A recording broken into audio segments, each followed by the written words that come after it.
पूरे पाकिस्तान की तरह आज 11 अगस्त अक़लीतों का आलमी दिन जेहलम में भी मनाया गया।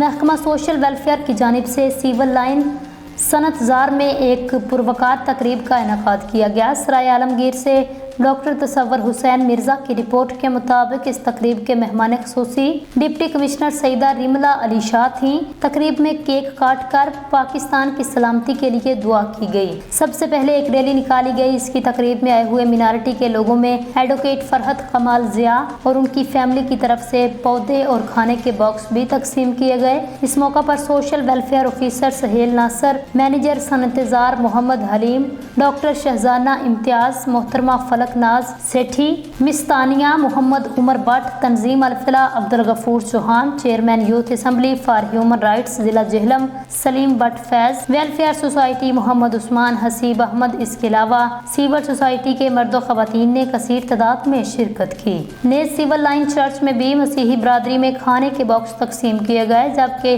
ग्रीन पाकिस्तान के तहत शजरकारी मुहिम के तहत चर्च के अहाते में पौधे फलदार पौधे भी लगाए गए।